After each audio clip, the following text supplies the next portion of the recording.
Hey, Exotical darlings, this is Coco Exotical. Thank you for being here with me. Today, we're going to talk about how your boundaries are non-negotiable, and that's why they can't stand you. So let's get into it. Some people in your life are threatened by you, and it has nothing to do with your success, your looks, or your confidence. It's because you have boundaries. And nothing terrifies a manipulator, a user, or an energy vampire more than someone who knows their own mind, has standards, and won't negotiate them.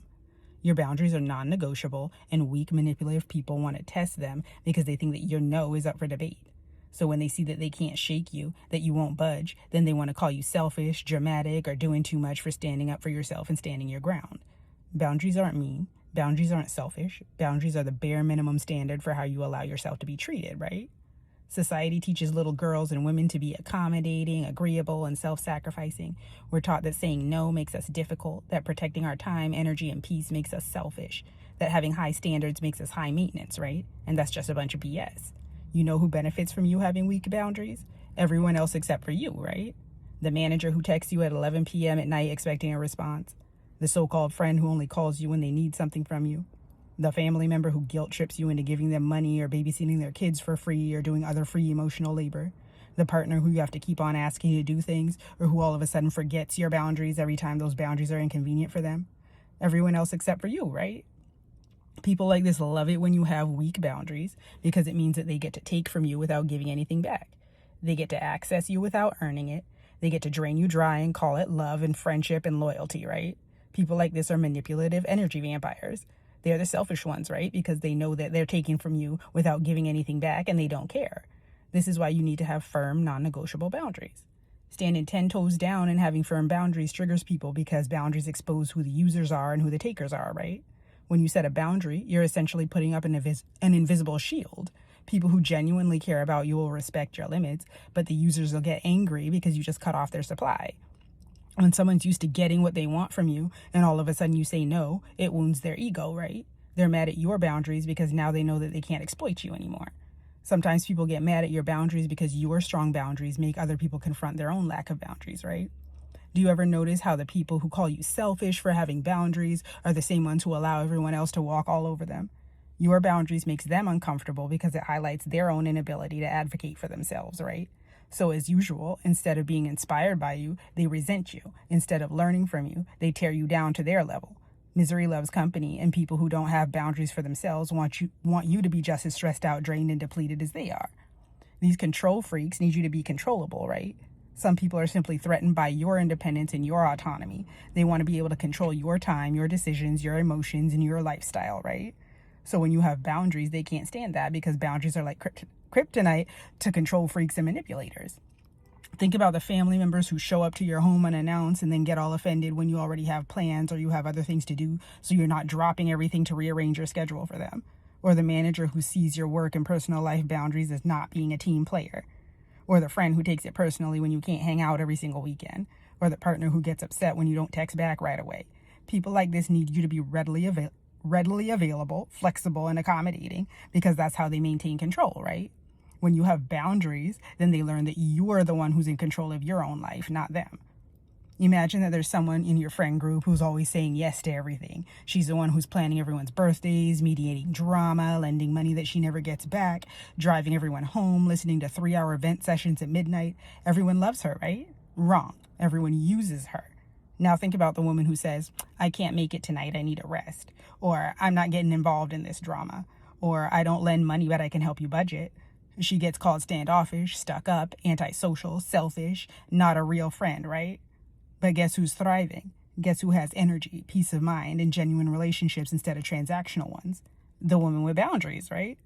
Having strong boundaries filters out the users and attracts genuine people who actually care about you and your well-being, not the ones who want to take advantage of you. So let's talk about the workplace. Say you got 2 employees. Employee A stays late without being asked, answers emails on vacation, takes extra projects with no additional pay, never pushes back on unreasonable deadlines, and puts up with constant last-minute schedule changes. But employee B leaves right at the end of their shift, sets up an out-of-office auto-reply email, and actually disconnects on vacation, negotiates compensation for extra work, and communicates clearly about the last-minute changes and when timelines aren't realistic. Guess who tends to get the promotion? It's not always going to be employee A because employee B is respected because they've set their boundaries. They've established their value. They've communicated that their time and their skills are not infinite resources to be exploited, right? They've trained their employer to treat them like a professional and not like a doormat. Employee A will often get more work piled on with no recognition because they've taught everyone that they have no boundaries and that they'll accept any kind of treatment, right? Now let's talk about romantic relationships. And I've seen this play out 1,000 times, right? So a woman meets man does something disrespectful. Maybe he cancels at the last minute. Maybe he's still texting his ex. Maybe he makes backhanded negging comments and jokes in a way that's actually hateful and cruel, right? So what does a woman with weak boundaries do? She's going to ignore it, or she's going to make excuses for him, right? Oh, he's just busy, or oh, he didn't mean it like that, or oh, I don't want to be nagging or controlling. So now he keeps on doing it. Now he escalates it because she's taught him that his disrespect towards her has no consequences, right? A woman with strong boundaries is going to address the disrespect immediately. She's going to tell him, no, that does not work for me. Or I need consistency, not confusion. And then one of two things is going to happen. Either he's going to respect her and change his behavior, or he's going to reveal himself as someone who is never going to treat her right anyways, and then she dodges a bullet, period. Boundaries don't push the right people away. They filter out the wrong ones, right? Now, some people will test your boundaries on purpose because they think that you don't mean it. They're so used to people who set boundaries and then eventually give in, so they push you to test the waters to see if you're actually serious, right? Consistency is everything, so if you said no once, then you have to say no every single time. Don't explain, don't justify, don't negotiate. No is a complete sentence, period. Other people will test your boundaries because they want to see if they're special enough to be the exception to your rules. So this is the person who says, I know you don't usually do this, but can you make an exception for me? So they want to feel important by being the one person that you'll bend your rules for, right? So you have to stay consistent.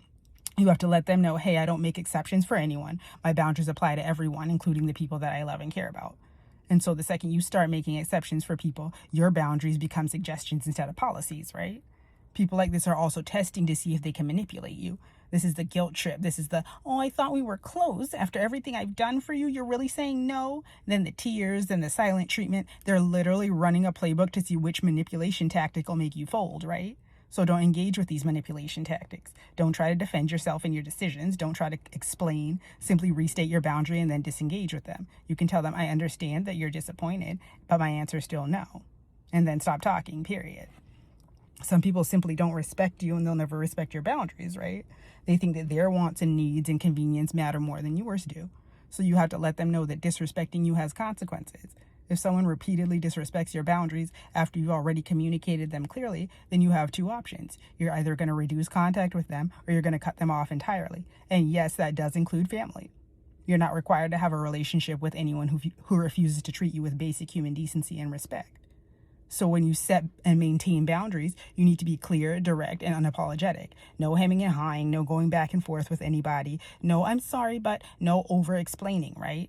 Don't say, I'm really sorry and I feel terrible about this, but I just don't think I can help you move this weekend because I've been so stressed and I really need a day to myself and I hope you understand. No, simply say, I'm not available this weekend, period.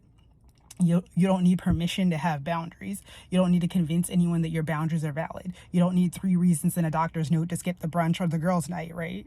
No is a complete sentence. That doesn't work for me is a complete sentence. I'm not available is a complete sentence.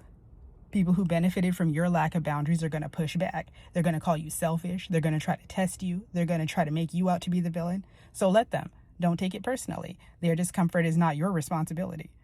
You also have to remember that boundaries require consequences, right? So if someone crosses your boundary and there's no consequence, then it's not a boundary. It's simply a suggestion. If you said, don't call me after 9 p.m. and they keep on calling you after 9 p.m., then stop answering because you shouldn't have answered in the first place. If you said you're not discussing your dating life and they keep on prying, then end the conversation. If you say you need some space and they keep on showing up, block them, right? Boundaries without enforcement is just wishful thinking, right? Surround yourself with people who respect other people's boundaries. The right people are going to admire your boundaries, not resent them. So if someone makes you feel guilty for having standards, then that's a gigantic, glistening, glimmering, flashing red flag, right? Your boundaries aren't up for debate, and your peace isn't up for negotiation, and your energy is not a public resource. The people who respect you are going to respect your boundaries, and the people who don't respect your boundaries never respected you in the first place.